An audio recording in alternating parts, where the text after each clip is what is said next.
So, hi guys. Nag-request pala ako kay Tors. Nagawan niya ako ng cabinet dito sa loob ng kwarto namin. Pakikita ko sa inyo kung bakit. Ito yung kwarto namin. So, itong side na to, dito ko balak magpagawa ng cabinet. Kasi tignan nyo naman, oh. Ang kalat, tignan. Oh.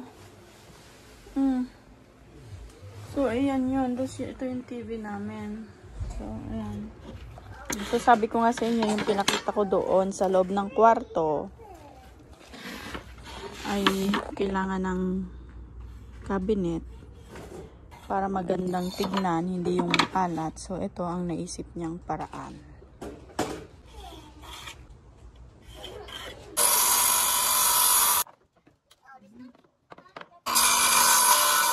So, i-recycle lang naman.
So, yan. Tapos na ho.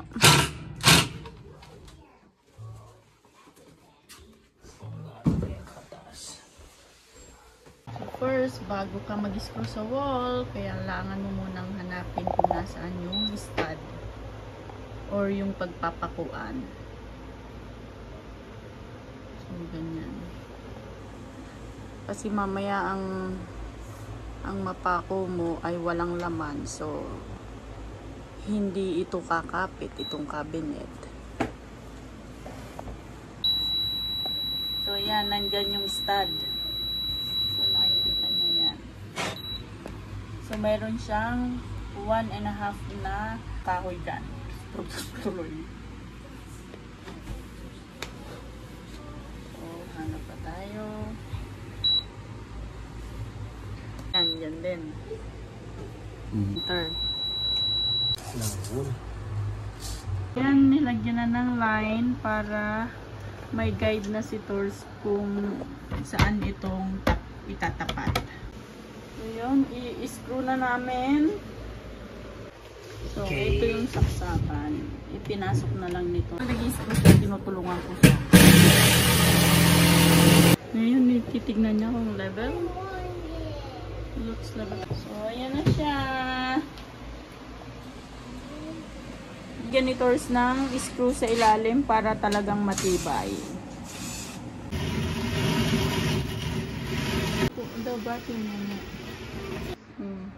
Ito na yung cabinet na pinagawa ko kay Tors. Organized na siyang tignan. So, ayan yung TV. So, ayan. Ba? Ganda-ganda na. Approve na naman tayo. And that's it for today. Good job, Tors.